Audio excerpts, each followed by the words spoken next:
Look at your hands. Do you see stability? Do you see civilization? You are wrong. Human history is not a majestic ascent to progress. It is a chaotic, stinking pile of mistakes, where one idiot with a god complex could burn the entire world over cold coffee. We are merely accidental survivors in a theater of the absurd, where the scenery is greased with blood and ignorance. Do you think the year 2026 will protect you with its algorithms? Your critical thinking is a rusty sieve. We have analyzed over 7,000 historical sources to prove logic does not exist. There is only 99% egocentrism and 1% pure distilled luck. Today we will deconstruct 33 events that will make your brain demand a reboot. From wars against birds to kings who died of their own unbridled appetite. These are not just facts. This is the meat of reality that textbooks tried to hide behind dry figures and patriotic pathos. Why does it matter now? Because in a world of deepfakes and information noise, the only thing that matters is the ability to spot manipulation in its infancy. We will give you the decoding tool. After this video, you will never be able to watch the news without looking for the hidden madness of another tyrant. Prepare for sensory shock. We will throw the trash out of your head and replace it with pure, undistilled truth. 33 minutes of intellectual violence against your beliefs starts right now. Welcome to the real history, where the truth is scarier than fiction, and the absurd is the only currency that carries weight. Open your eyes. We begin the countdown. July 11th, 1184. Erfurt, Holy Roman Empire. The elite of the nobility, knights in shining armor, and top officials gathered at St. Peter's Church. The myth of the majestic Middle Ages, with its balls and honor, is about to shatter against the reality of rotting wood. Chronicles of the time confirm, the first floor could not withstand the weight of 100 distinguished guests. When the boards snapped, the empire's elite plummeted. But they didn't hit the ground. Beneath the church lay a massive cesspit, filled with years of liquid human waste. King Henry VI survived only because he sat in a stone window niche. The rest, about 60 people, simply drowned. Not in battle, not by the sword, but in excrement. It was a death impossible to describe in heroic epics. Physical data indicates the pit's depth was enough to submerge an adult completely. Look at it from another angle. The social hierarchy literally dissolved in what was usually hidden. It was the first democratization in history through waste. Death did not choose by titles. It chose those who were too heavy for the old world. It was a technical error that changed the course of negotiations. Instead of settling land disputes, the survivors were busy trying to wash their clothes and their dignity. But dignity does not wash off the smell of the Erfurt pit. It stayed there forever.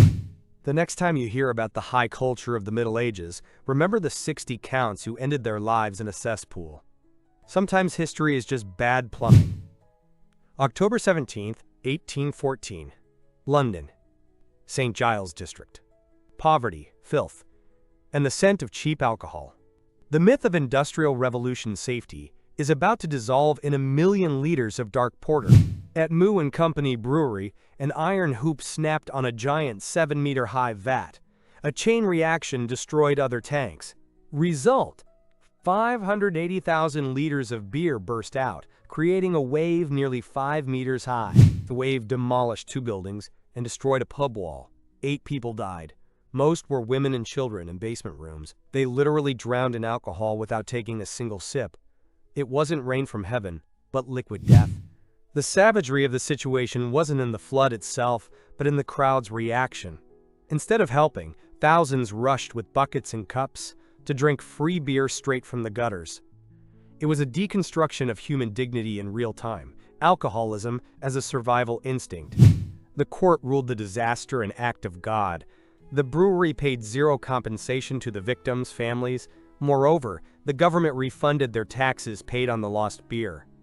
A human life in the 18th century was worth less than the excise tax on porter. When you say you want to drown your sorrows, remember the residents of St. Giles. Some wishes come true far too literally. 1325. Italy. Conflict between the cities of Modena and Bologna. It wasn't a war for faith or territory. It was a war for a common wooden water bucket. The myth of noble knightly wars turns into a farce. A few soldiers from Modena sneaked into Bologna and stole an oak bucket from a city well. Bologna, insulted by such audacity, declared war. In the Battle of Zappolino, over 30,000 infantry and 2,000 cavalry clashed, all for a piece of wood. The battle was one of the bloodiest of the Middle Ages. 2,000 people died in a single day. Modena won. And what did they do after the victory? They didn't take land. They simply displayed the stolen bucket in their cathedral as their main trophy. This is about how symbols become more important than lives. The bucket ceased to be a household item. It became the embodiment of the city's ego. We kill each other not for resources, but for the right to own a meaningless artifact that confirms our superiority. The bucket is still kept in Modena. For 700 years, it has served as a reminder that the price of human life can equal the cost of a few planks and rusty iron. It is a true monument to human madness that has survived through the centuries. When you argue over a Facebook comment, remember Bologna. At least they got a bucket. All you'll get is high blood pressure. The late 14th century. France. King Charles VI, known as the Mad. The myth of the wise monarch shatters against the walls of the Louvre when the ruler of one of the world's most powerful nations suddenly decides he is made of fragile glass. Medical records of the time and the chronicles of Jean Froissart detail the glass delusion. Charles forbade anyone from touching him. He would stand motionless for hours, fearing that one clumsy move would turn him into a pile of sharp shards. This wasn't a metaphor. It was pure, paranoiac terror. To survive within his own body, the king ordered iron rods to be sewn into his clothing. He turned his wardrobe into a cage to prevent himself from shattering. For 5 consecutive months, he refused to wash or change clothes, believing that water and the friction of fabric would destroy his physical form. Imagine this. An entire nation plunged into the chaos of the 100 Years' War while its leader fights his own imagination. This is the perfect deconstruction of power, a country ruled by a man who cannot even control his own muscles. When the top becomes fragile, the foundation of the nation begins to crumble under the weight of reality. The glass delusion was only part of his madness. Charles forgot his name, failed to recognize his wife, and ran through corridors howling like a wolf. But it was the fear of shattering that became a symbol of an era where the old order was splitting at the seams and kings became hostages of their own mental prisons. The next time you feel emotionally fragile, remember Charles VI. He was literally afraid his backside would shatter into pieces if he sat down too quickly. The 1730s. Paris. Rue Saint-Séverin. The print shop of Jacques Vincent. The myth of the Romantic Enlightenment drowns in the blood of domestic animals. This is the story of how hatred for a boss turned into a mass slaughter of cats. Historian Robert Darnton unearthed the memoirs of Nicolas Contat, a printer's apprentice. The apprentices lived in horrific conditions, eating scraps, while the master's wife adored her cats and fed them better than the humans. The feline screeching on the roofs kept the exhausted workers from sleeping even a minute. The apprentices organized a cat hunt. They killed hundreds of animals, including the mistress's favorite cat, and staged an improvised trial for them. They appointed an executioner, a confessor, and passed a death sentence on every creature they caught. It was a carnival of cruelty under the guise of justice. This isn't just a story about animal cruelty. It was an early form of union protest. The workers couldn't kill the master, so they killed what he loved. The cats, death became a metaphor for overthrowing the hierarchy. They laughed because it was the only way to express their rage without ending up on a real gallows. When the mistress arrived and saw the body of her favorite, the workers feigned sincere sympathy. But as soon as she left, they burst into laughter again. This laughter echoed for weeks. They turned the tragedy into a joke told in every tavern in Paris. In the 18th century, if your boss was a jerk, you killed his cat. Today, you just write an angry review on Glassdoor. Progress, gentlemen. The 11th century. The Reconquista. Valencia under siege. The legendary Rodrigo Diaz de Vivar, known as El Cid, is dying of his wounds. But his army doesn't know it. The myth of the invincible hero must live on, even after his heart has stopped. Historical sources and legends describe an incredible act of psychological warfare. El Cid's wife Jimena ordered her husband's corpse to be tied to the saddle of his faithful horse, Babieca. The body was reinforced with an iron frame to keep it upright, and the sword Tizona was placed in its hand. At dawn, the dead rider led the charge. When the enemies saw the man they thought was dead on the battlefield, they were seized by primal terror. They believed El Cid had risen from the grave to punish them. It was a victory won by a man who could no longer taste triumph. This is the ultimate form of marketing in history. The Valencia was saved. El Cid's corpse did its job better than many living generals. This proves that history is written not only by the victors, but also by those who know how to turn death into a spectacular show. In the 11th century, Hollywood already existed. It just smelled of decay. When they say someone has overstayed their welcome in office, remember El Cid. The man officially won a battle days after his own funeral. Now that's what I call job commitment. March 1900. The Gold Coast, modern-day Ghana. British Governor Sir Frederick Hodgson arrives in the Ashanti capital. The myth of imperial diplomatic superiority shatters against a single piece of furniture, the golden stool, which no one was ever permitted to touch. Official colonial administration reports record Hodgson's speech. He demanded the golden stool be brought to him so he could sit on it. The governor failed to understand. For the Ashanti, it wasn't a chair, but the vessel of the nation's souls. Demanding to sit on it was equivalent to spitting in the faces of all their ancestors. When Hodgson finished his speech, silence fell. Then, the war began. Queen Mother Yaa Asantewaa led the uprising. Several thousand British soldiers and local warriors died in the jungle, simply because one official wanted to feel like a master on someone else's stool. This is a story of a total lack of empathy and a technical error in translating cultural codes. The governor saw furniture, the Ashanti saw a god. We often destroy other worlds not through malice, but through banal ignorance, assuming our standards of comfort are universal. The war lasted nearly a year. Britain formally annexed the territory, but the golden stool never fell into Hodgson's hands. It was hidden deep in the forests. The Ashanti won what mattered most. They preserved their symbol, proving that a nation's spirit cannot be privatized, even with Maxim machine guns. When you complain about an uncomfortable office chair, remember Hodgson. He started a war just to sit on gold, only to end up barely escaping an ambush, swallowing dust and shame. The 13th century. France. The city of Beauvais. Architects decided to build a cathedral that would eclipse Paris. The myth of divine architectural inspiration shatters against the laws of gravity when the master's ego pushed them to build higher than common sense allowed. In 1284, the choir vaults of Beauvais Cathedral, the highest in Europe at 48 meters, collapsed with a roar. The calculations were too ambitious for the stone of that time. It wasn't God's punishment, but a pure engineering disaster, recorded in archives as a complete project failure. The architect, whose name history tried to forget, according to legend, could not bear the shame. He either fell from the scaffolding or died of a broken heart, read, fear of trial. He wanted to touch the heavens but instead buried his ambitions under tons of limestone. Beauvais Cathedral remains unfinished. It has no nave, only the choir and transept. It is a monument to what happens when design triumphs over functionality. We build digital skyscrapers today with the same pride, forgetting that the foundation of our attention is as fragile as medieval stone.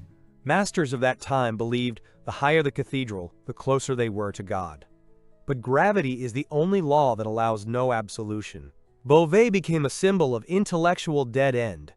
They tried to solve spiritual questions through the quantity of cubic meters of stone. When buying an apartment in a new building with panoramic windows, hope the architect wasn't trying to outdo Beauvais, because falling from 48 meters hurts, even with a prayer on your lips. 1720.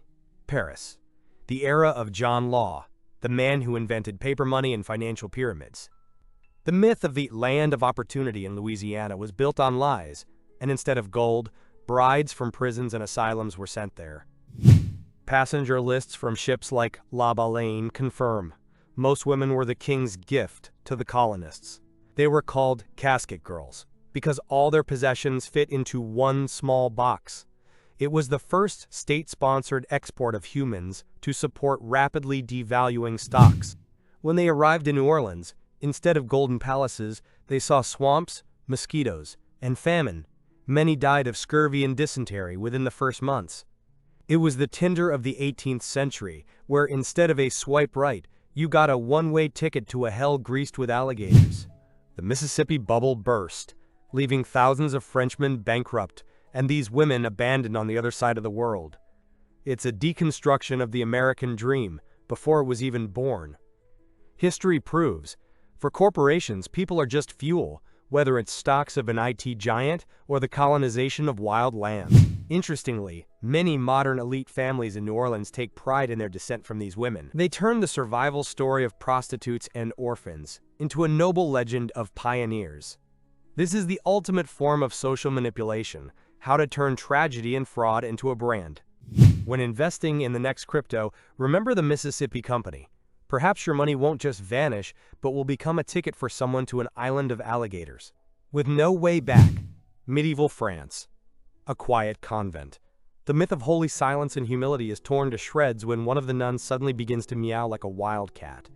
What seemed like an isolated case of schizophrenia turned within hours into history's first documented viral attack on the human psyche. Historical sources describe how soon the entire convent began to meow in unison at set hours.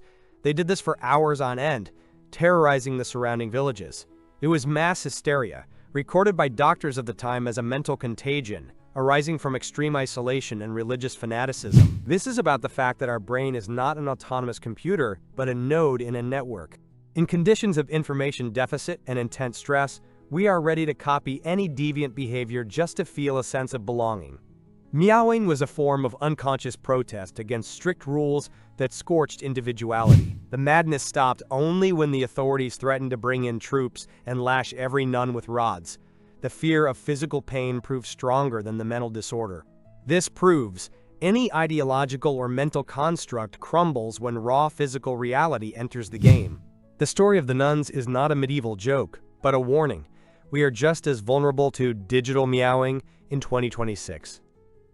TikTok trends and mass hysterias on social networks are the same nuns. Instead of convent walls, we have walls of algorithms. The next time you want to join another hype, check if you've grown whiskers.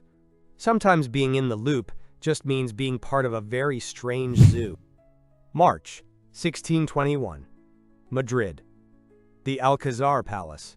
King Philip III of Spain sits by the fireplace. The myth of the monarch's omnipotence burns in flames that grow far too hot. This is a story of how bureaucracy kills more effectively than any poison. Spanish court etiquette was the strictest in the world.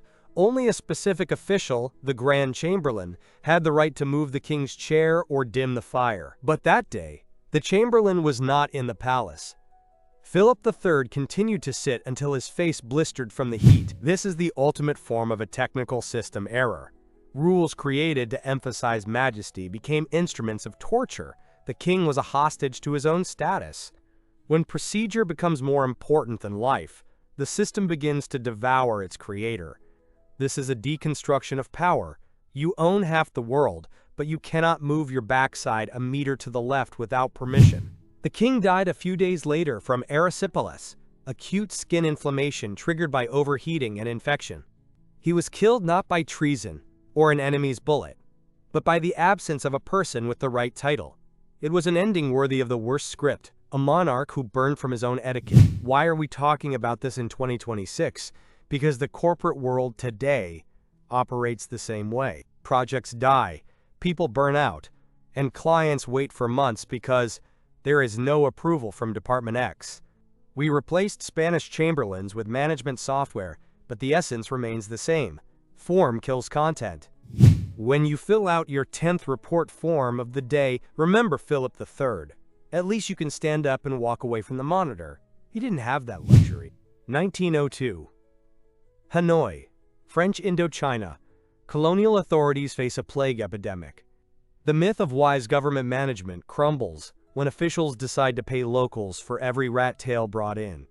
They thought they were buying safety. In reality, they were financing the breeding of chaos.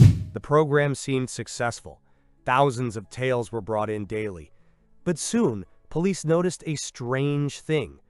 Hundreds of living, tailless rats running through the city. The residents of Hanoi proved too clever. They caught the rats, cut off their tails for money, and released them back so they could breed and produce a new crop. The situation grew even worse when the French discovered entire underground rat breeding farms on the outskirts of the city. The incentive system worked exactly the opposite of what was intended. Instead of exterminating pests, the government created a new sector of the economy where the rat became the most valuable asset. This is a classic example of the Cobra effect. When you measure success by quantitative metrics, people will always find a way to game the system. We see it today in IT companies, where programmers are paid per line of code, or in sales where managers inflate empty deals for bonuses.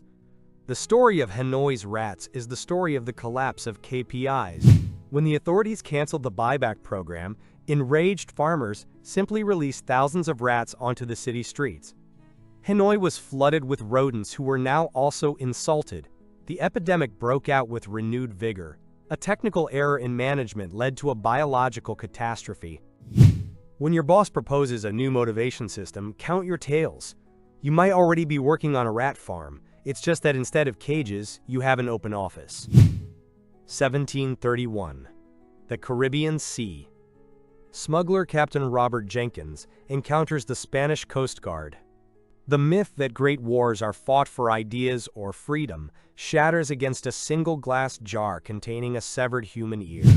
A Spanish officer cut off Jenkins' ear, saying, "Tell your king that the same will happen to him." 7 years later, Jenkins displayed this trophy before the British Parliament. Official records confirm this piece of flesh became the official pretext for starting a 9-year military conflict between Britain and Spain. The ear was merely a marketing tool. Britain needed control over trade routes in the Atlantic, but the people didn't want to die for merchant profits. They needed a sensory shock. The severed organ became the perfect 18th century deepfake, a manipulation that turned economic interest into a matter of honor. The war cost both sides thousands of lives and hundreds of ships. 40,000 British soldiers died not for freedom, but for the right to sell slaves in Spanish colonies. This is a technical error of the mass consciousness, when you are ready to die because someone showed you a piece of rotting cartilage in a jar. The most absurd part is that historians still debate whether the ear in the jar was actually Jenkins' ear. Perhaps he simply bought it at an anatomy theater to justify his failure to investors. But the war machine had already been launched. When ego and greed need justification, the truth is the first thing cut off. When you hear about red lines in the news, remember Jenkins' ear. Sometimes the entire geopolitics of the world rests on a single dried piece of biological waste. The 16th century, Europe. Pharmacies in London and Paris offer the most expensive medicine in the world, black mumia powder. The myth of the civilized West burns away when you learn that for 300 years, the European elite literally practiced cannibalism, consuming the ground remains of ancient Egyptians. Medical treatises of the time recommended mumia for everything from headaches to internal bleeding. King Francis I of France never left home without a pouch of this powder. It was an industry. Thousands of mummies were exported from Egypt, ground up, and sold at the price of gold as a premium biological stimulant. This is the ultimate form of colonial consumption. Europe didn't just take resources, it wanted to consume history itself, believing that the life force of ancient pharaohs would be transferred to them through the stomach. It's a deconstruction of medicine, when a total lack of knowledge is replaced by magical thinking and the fetishization of death. When real mummies ran low, Alexandrian traders began producing forgeries. They took the bodies of executed criminals or those who died of disease, dried them in the sun, and passed them off as an antique delicacy.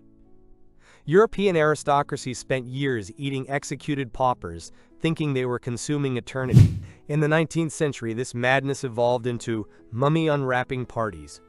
English gentlemen gathered in parlors to watch bandages being removed from a corpse, then took pieces of those bodies as souvenirs. It was the Hollywood of the Victorian era, a show where the main star was death, served under the sauce of scientific interest. When you buy organic supplements of unknown origin, Remember the European kings. They also thought they were taking care of their health while chewing on someone's mummified liver. The 18th and 19th centuries. A time of elegance and high top hats. The myth of sophisticated style crumbles when you enter a hatter's workshop. This is the story of how the desire to look perfect turned thousands of people into trembling madmen. Mercury nitrate was used to process fur. The process was called kerating. Mercury entered the workers' skin and lungs, destroying the nervous system. The symptoms were horrific: uncontrollable tremors, hallucinations, pathological shyness, and bursts of rage. It wasn't a creative temperament, it was severe heavy metal poisoning. Hatters were the disposable material of the fashion industry. The whole world knew about their condition, but no one banned mercury because it made the felt perfect. It's a deconstruction of capitalism. The buyer's aesthetic pleasure weighed more than the producer's mental health. We still wear digital mercury today, consuming toxic content for the illusion of social status. The term "mad as a hatter" was a medical diagnosis long before Lewis Carroll wrote Alice in Wonderland. In Danbury, the hat-making capital of the world, tremors were so common, they were called the Danbury Shakes. People couldn't hold a cup, but they continued to create perfect top hats for those who ignored them. Mercury scorched the brain, making people suspicious and asocial. Hatters often talked to themselves or fell into deep depression. Society laughed at them, turning a professional tragedy into a folkloric. The next time you want to buy something trendy for pennies, remember the hatters.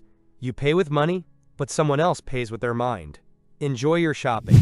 1958. China. Mao Zedong declares war on the four pests.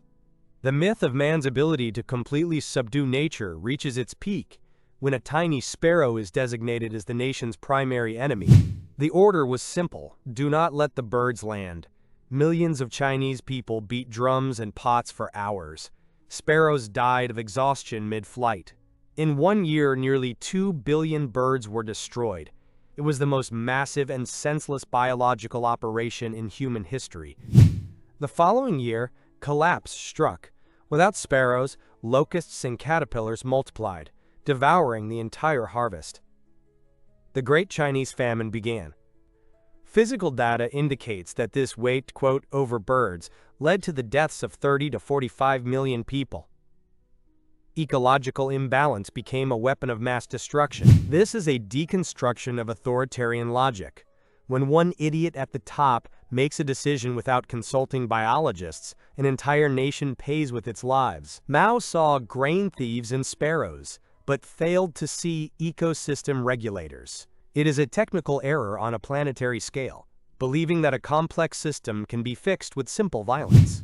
Eventually, China had to secretly purchase millions of sparrows from the Soviet Union to restore the balance. But millions of people were already in the ground.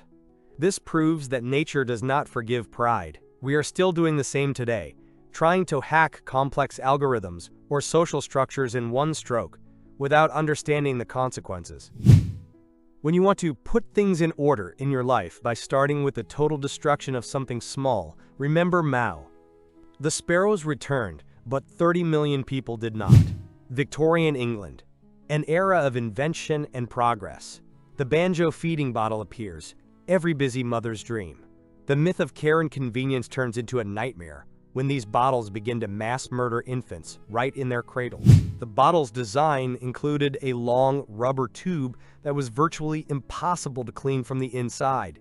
Deadly bacteria thrived in the damp environment. Statistics of the time were relentless. Only 2 out of 10 babies fed from such bottles lived to see their second birthday. The bottles were officially nicknamed murder bottles. This is the ultimate form of marketing cynicism. Manufacturers knew about the problem, but continued to advertise the bottles as hygienic and modern. It is a deconstruction of progress, when aesthetics and parental comfort weigh more than a child's life. We see this today in fast fashion or cheap plastics. We buy convenience without asking who pays the price. Doctors spent years sounding the alarm, but banjo bottles remained popular until the early 20th century. Buyers simply didn't want to believe that such a beautiful object could be lethal. It is a technical error of perception. We tend to trust what looks technological, even if it is killing us. Only when hygiene became part of state policy did these bottles disappear. But they left behind thousands of tiny graves. It is a reminder that any new gadget requires a critical filter, not blind faith in the manual. When you buy the latest device for your child, make sure it's washable. Because Victorian moms also just wanted to drink their tea in peace. 1969, Latin America. El Salvador versus Honduras. World Cup qualifiers. The myth of sport as peaceful competition burns in the flames of actual airstrikes and artillery barrages. After 3 intense matches accompanied by massive fan brawls, El Salvador severed diplomatic ties and launched a full-scale invasion. The 100-hour war claimed 2,000 lives. The official reason was the football score, but in reality, it was an explosion of accumulated hatred over land reform. This is a story of how easily a crowd can be manipulated through tribalism. Politicians used fan emotions to justify military aggression. Football became not a game, but a detonator. It is a deconstruction of patriotism, when you are ready to kill a neighbor because their team kicked a ball into a net. The Salvadoran Air Force bombed Honduran airports using passenger planes with bombs strapped to them. It was technical primitivism multiplied by fanaticism. Both countries were expelled from economic unions, and thousands of refugees were left homeless. The saddest part is that El Salvador eventually went to the 1970 World Cup, where they lost all 3 matches without scoring a single goal. The price of those matches was 2,000 corpses and a regional economy ruined for decades.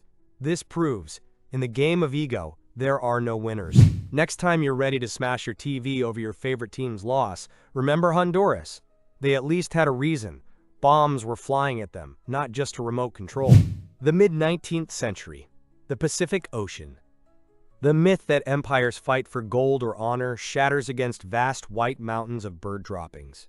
This is the story of how guano, the ordinary excrement of cormorants and pelicans, became the reason Spain went to war with 3 South American republics. In 1864, Spain seized the Chincha Islands, which provided Peru with 60% of its national income.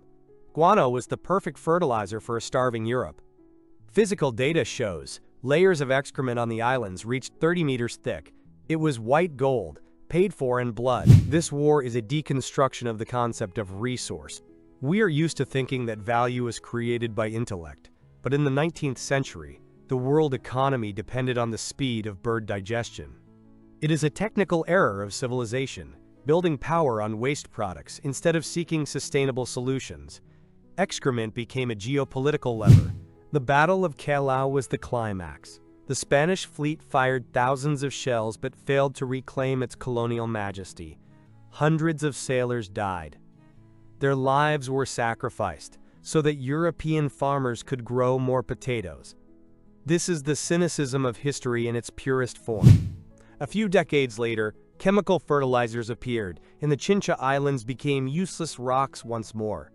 The blood spilled for bird droppings turned out to be a pointless investment. This proves that any scarce resource is just a temporary hallucination for which humanity is willing to pay with real pain. When you hear about a battle for resources, remember this war.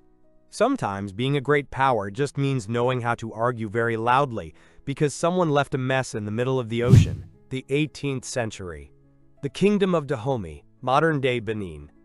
The myth of the ruler's sacred invulnerability is brought to an absolute, bloody absurdity here. In the presence of King Gezo, any manifestation of human physiology could be your final act in life. Records of European travelers and ambassadors confirm Dahomey etiquette forbade sneezing, coughing, or even wiping sweat in the monarch's presence. Official executioners stood behind every guest. One accidental achoo, and a head was severed instantly, without trial or explanation. It was a dictatorship over biology. This is not just cruelty, it's a deconstruction of control. A tyrant wanted to own not just your actions, but your reflexes. When a state tries to control what is beyond the will, it turns into a killing machine. It is a technical error in the social contract's code. The ruler's security is valued above the natural human right to breathe. Ambassadors were forced to use special nose clips or swallow powder to suppress coughing. One English diplomat described how he nearly fainted from suffocation, trying not to make a sound during a 3-hour audience. In Dahomey, silence was literally the price of life. This regime rested on a total fear of chance, but history proved, when rules become impossible to follow, the system breaks from within. Dahomey fell, leaving behind only the memory of madness.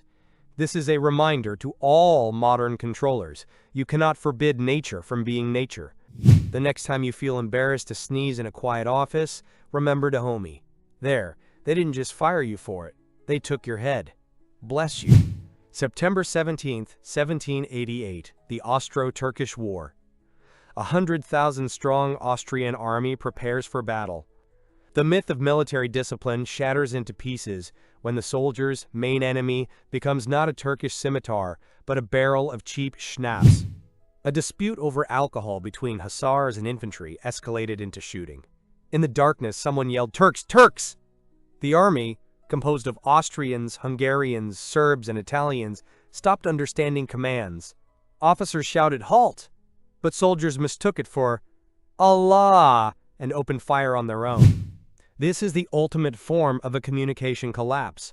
A great empire created an army that lacked a common language. It is a technical scaling error. You cannot lead thousands if your communication protocol breaks at a single wrong word. The Battle of Karansebes is a deconstruction of the Tower of Babel in uniform. The panic was so total that artillery began mowing down its own ranks. Emperor Joseph II barely escaped, falling from his horse into a ditch. Result: 10,000 dead and wounded Austrians. The Turks arrived 2 days later, only to find a field littered with the corpses of enemies who had killed themselves. This event is a monument to human chaos. No enemy could have caused as much damage as one's own paranoia and lack of understanding. We do this every day in 2026. We build complex systems that explode at the first communication failure. We are an army fighting a shadow in the fog. The next time you go to a corporate party, watch what you drink. Because a dispute over a drink might end with you accidentally declaring war on the entire marketing department. January 15, 1919. Boston, the North End District. The myth of safe industrial progress dissolves in 23 million liters of black, sticky molasses. This is the story of how ordinary syrup can become a killer faster than a professional assassin. A massive tank as tall as a 5-story building exploded due to engineering negligence and sudden temperature shifts. A 15-foot wave of molasses surged through the streets at 35 miles per hour. 21 people died, suffocating in a sticky trap that was impossible to escape. This is a technical error multiplied by greed. The tank was built with steel that was too thin, and when it began to leak, the owners simply painted it brown to hide the cracks. It is a deconstruction of corporate responsibility. When the facade is more important than structural integrity, tragedy is only a matter of time. We are still painting the cracks in the modern economy, hoping the system won't burst. Rescue operations lasted for weeks. The molasses hardened in the cold, turning into a viscous cement. Horses caught in the flow could not move and died of exhaustion. The city smelled of sugar and death for months. It was an ending no one could believe. Death by a cookie ingredient. The court case lasted 6 years. The company tried to prove it was an anarchist bombing, but the physical evidence was undeniable. It was the first major public victory over a corporate giant in the US. This event forced a revision of building codes worldwide. Death and syrup became the foundation for modern safety. When you complain about a dessert being too sweet, remember Boston. In 1919, a sugar overdose looked very different. The 18th century. France. Tarare. The man whose stomach became a black hole. The myth of human moderation shatters when you learn of a biological anomaly that forced a person to eat everything at hand, from stones to living creatures.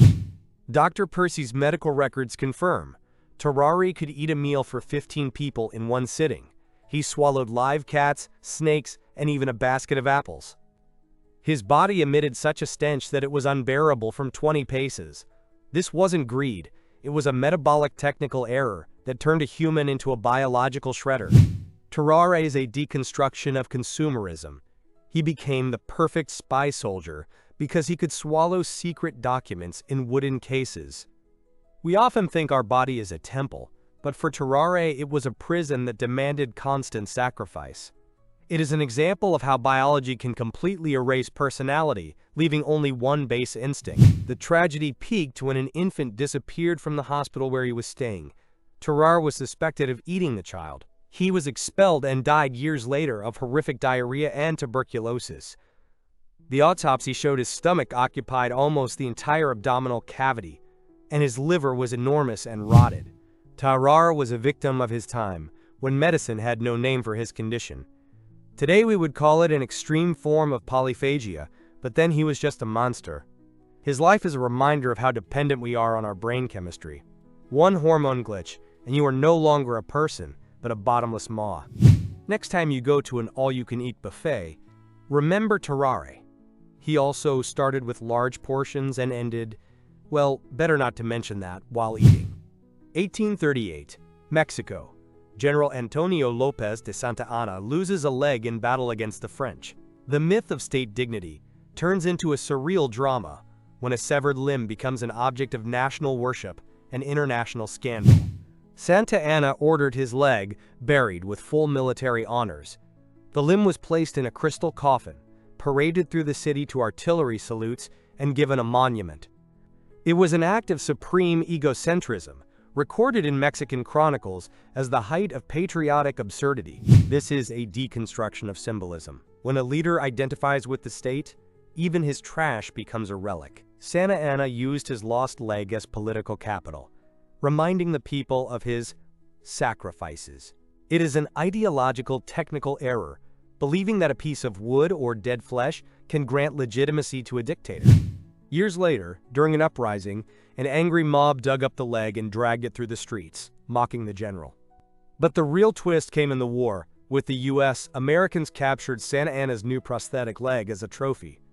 It is still kept in the Illinois State Military Museum, and Mexico has spent decades demanding its return. Santa Anna was president of Mexico 11 times.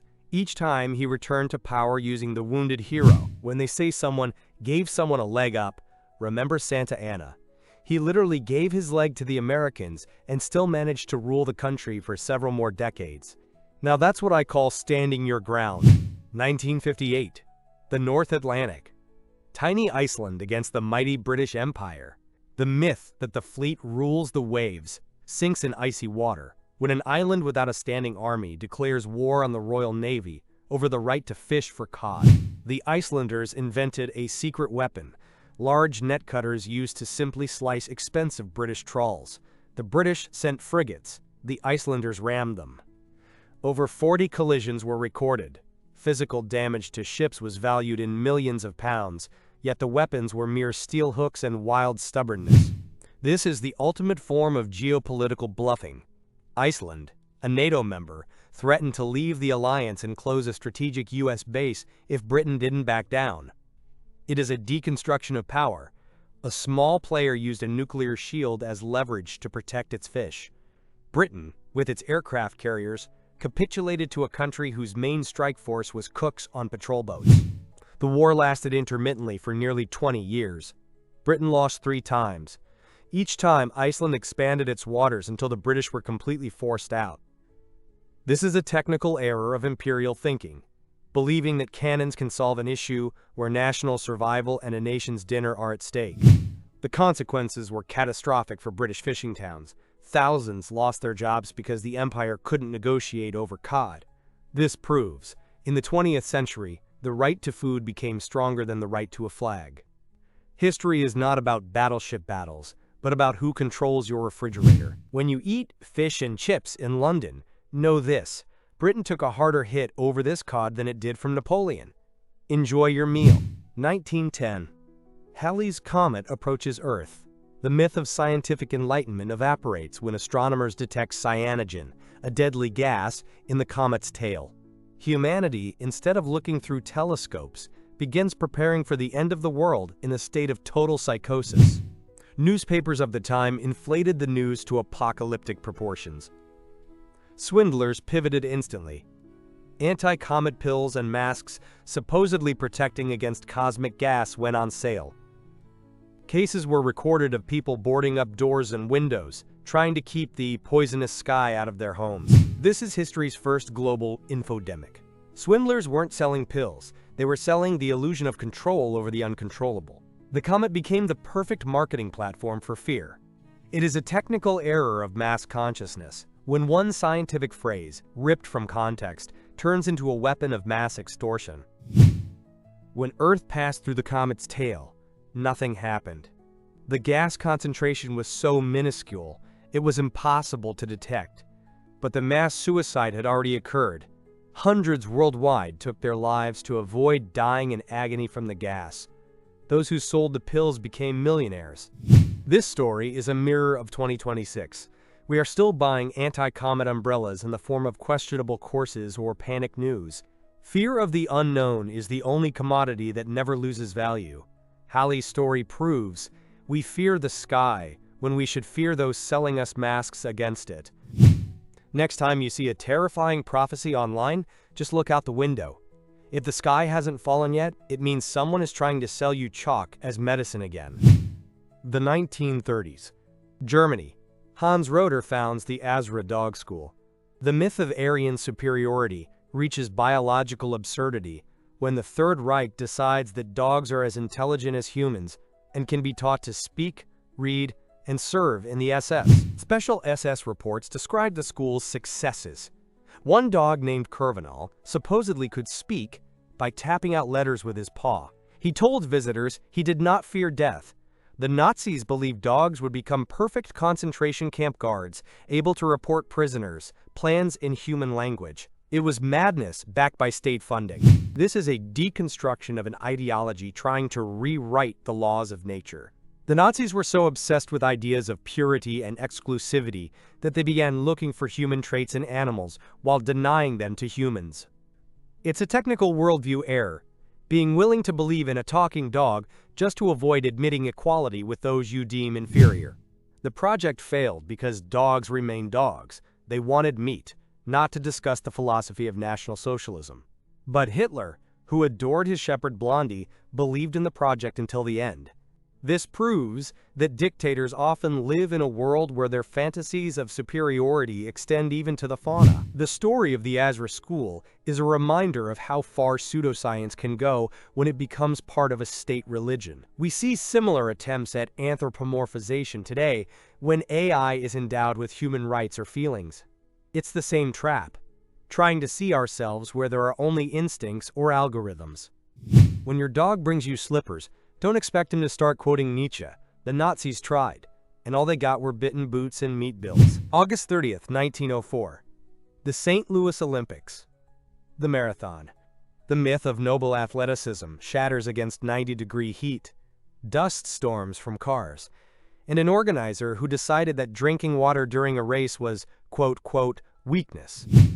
Participant Fred Lors ran 9 miles, hopped in a car, rode for 11 more, and then walked to the finish line as the, quote, winner. But the real meat is Thomas Hicks. To keep him from collapsing, his trainers fed him a mixture of egg whites and strychnine, common rat poison. This is a deconstruction of the Olympic spirit. It wasn't sport. It was a lethal experiment on human endurance. Organizer James Sullivan wanted to test purposeful dehydration. One runner nearly died because dust tore his esophagus. Another was chased off course for a mile by wild dogs. It's a technical error in the very concept of civilization. When Hicks crossed the finish line, he was hallucinating and nearly died in the doctor's arms. Fred Lors was exposed when he started joking it was just a prank, yet Hicks kept his medal. It was an era where victory at any cost, even the cost of rat poison, was considered a supreme virtue. Why does this matter in 2026? Because we still drive ourselves to the limit for deadlines and KPIs, ignoring our body's basic needs. We replaced strychnine with energy drinks and nootropics, but the essence remains. We are biological machines managed by idiots with stopwatches. If your day isn't going to plan, just remember, at least you're not drinking rat poison to make it to the subway. Not yet. 1816. A global catastrophe. The myth of nature's stability shatters when summer suddenly vanishes from the planet. This is the story of how one volcano in Indonesia turned Europe and America into a frozen hell in the middle of June. The eruption of Mount Tambora spewed so much ash into the atmosphere that global temperatures dropped by 3 degrees. Snow fell in New England in June. Crops failed. A famine began, forcing people to eat horses, cats, and even moss. Physical data shows this was the largest climate anomaly in the last 2,000 years. This chaos gave birth to modern culture. Mary Shelley, trapped by the horrific weather in a house on Lake Geneva, wrote Frankenstein. Lord Byron wrote Darkness. It's a deconstruction of creativity. Masterpieces are born not from inspiration, but from depression caused by vitamin D deficiency and the sight of starving neighbors. Due to the lack of fodder for horses, Baron Karl von Drais invented the running machine, the prototype of the modern bicycle. Nature's technical error forced humanity to find new ways of moving. We only survived because we learned to adapt to a world that was trying to freeze us out. This event proves we are just guests on this planet. One explosion on the other side of the world can cancel your vacation, your food, and your future. In 2026, we fear global warming, but 1816 reminds us, cold kills much faster and more mercilessly. When you complain about a bad summer, remember Byron. At least he wrote a masterpiece. All you'll do is write an angry post on Twitter. November 20th, 1980, Louisiana, Lake Peigneur. The myth of total technological control vanishes into a giant whirlpool when an oil drilling error turns a calm lake into the world's largest toilet. A Texaco drilling rig miscalculated by several meters and pierced the roof of a salt mine beneath the lake. A small 14-inch hole rapidly expanded. Water began dissolving the salt, creating a vortex that swallowed the rig, 11 barges, trees, and an entire island. It was landscape destruction in real time. This is the ultimate form of technical error. One wrong decimal point in the coordinates, and you delete a lake. Most absurdly, the canal connecting the lake to the ocean began flowing backward. The once freshwater lake turned salty, and a 50-meter waterfall formed where the mine once was. It's a deconstruction of geography through human ignorance. Amazingly, no one died. 500 miners evacuated in time, and the rig staff fled minutes before the disaster. This proves that sometimes survival instinct works faster than any computer calculations. Yet Lake Peigneur remains a permanent monument to what happens when oil meets salt and stupidity. Texaco paid millions in compensation, but the ecosystem was destroyed. Today, this deep saltwater lake is a scar on the planet's body, inflicted by a single drilling rig. We are still making the same holes in the information space today, unaware that they will suck in our entire lives. If you think you had a bad day at work, just remember the guy who pushed the drill button in the wrong place. He literally flushed an entire lake down the toilet. The 1960s. The Cold War. The CIA versus Fidel Castro. The myth of a superpower intelligence agency turns into farce when the best minds in Langley spend millions of dollars developing explosive seashells and poisoned wetsuits. Officially declassified documents of the Mongoose program confirm plans to plant an explosive-laden seashell for Castro, who loved diving. There was also a plan to treat his boots with thallium salt so his beard would fall out, causing him to lose his charismatic influence.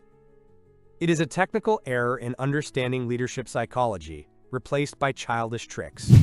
This is a deconstruction of the concept of national security. The CIA turned into a corporation of crazy ideas, where the lack of real results was masked by fantastic gadgets. We see this today in hollow startups promising to change the world with meaningless tech. Spy games are often just a way to spend a budget in the most absurd way possible. None of these plans worked. Castro survived over 600 assassination attempts and died of old age. Attempts to poison his cigars or kill him with a syringe pen became legends of professional impotence. This proves that even the best-funded system is powerless against randomness and the simple paranoia of the target. In 2026, we fear cyber wars and complex algorithms. But the history of the 60s reminds us, the people running the world often think in terms of comic books. We entrust our security to systems that are fundamentally just a mix of egocentrism and budgetary waste. When you hear about top-secret developments, just remember the explosive seashell. Perhaps someone just found a very expensive way to play pirates with your tax money. 1918, World War I. Germany introduces its Iron Fist, the giant A7V tank. The myth of unbreakable German engineering shatters against the very first bush and ditch when this 30-ton monster proves completely unsuitable for a real battlefield. The tank had such a high center of gravity and low ground clearance that it got stuck even on small irregularities. During the Battle of Villers-Bretonneux, several of these machines simply tipped onto their sides while trying to cross a small fence. It was an engineering disaster, creating a breakthrough weapon that is afraid of a common hole. This is a deconstruction of perfection in a vacuum. German designers created a masterpiece for an ideal proving ground, but forgot that war is mud, chaos, and a lack of level roads. It's a technical error of an entire industry, when form and specifications on paper are more important than functionality in real-world conditions. We still buy gadgets that break at the first drop of rain because they look cool. The tank's crew of 18 was trapped inside an iron box where temperatures reached 140 degrees Fahrenheit. They died not from bullets but from heat stroke and exhaust fumes. This tank was more dangerous to its own than to the enemy, a true iron coffin with a German quality mark. In the end, only 20 of these machines were produced. They became a symbol of an era where greatness was measured by armor thickness, not mental flexibility. The history of the A7V teaches us, if your strategy doesn't account for the Bush factor, you lose even with the best steel in the world. Next time you get stuck in an elevator, think of the A7V crew. At least you're not trying to conquer Paris in a scorching oven at that moment. May 1991. Sergei Krikalev sets off for the Mir space station. The myth of the Soviet Empire's eternal power dissolves in space when the country that sent him to the stars simply ceases to exist while he is in orbit. While Krikalev conducted experiments, the USSR collapsed. The new Russian budget had no money to bring him home. He spent 311 days in space, twice as long as planned. He became the last citizen of the USSR, a man without a passport, flying over the planet at 17,000 miles per hour. This is the ultimate form of systemic error. A state that claimed dominance over the universe couldn't handle its own bookkeeping. Krikalev was a hostage to geopolitics at an altitude of 250 miles. It is a deconstruction of loyalty. You serve a system faithfully, and it simply vanishes, leaving you in weightlessness. We are all a bit like Krikalev in 2026. Our old identities die faster than we can land. He had to stay on the station because his replacement couldn't fly in due to financial chaos. He received letters from his wife about prices in stores increasing tenfold and city names changing. It was a surreal experience, watching the collapse of civilization from a place where gravity and borders don't exist. When he finally returned in March '92, he landed in a different country. He was carried from the capsule pale and exhausted, with a large letter S on his suit. This proves that true security is not rockets and armies, but the stability of your earthly institutions. Space proved more stable than ideology. When you feel that the world is changing too fast, just remember Krikalev. He flew out from a superpower and returned to a country where they didn't even know which stamp to put in his passport. We have traversed 33 acts of human madness. The conclusion? We survived not because of brilliant plans or unwavering logic. We survived only because of our ability to adapt to our own mistakes faster than they could kill us. History is not a path to an ideal. It's an endless attempt to pull oneself out of the mire by one's own hair. Look at the modern world. Which mistake of a today's leader or corporation will become the 34th item on this list 50 years from now? Name them in the comments. Who today is building their tank on a tree or explosive seashell, unaware that reality has already changed? This video is your insurance policy against ignorance. We have given you a critical thinking filter so you can spot manipulation where others see national strategy.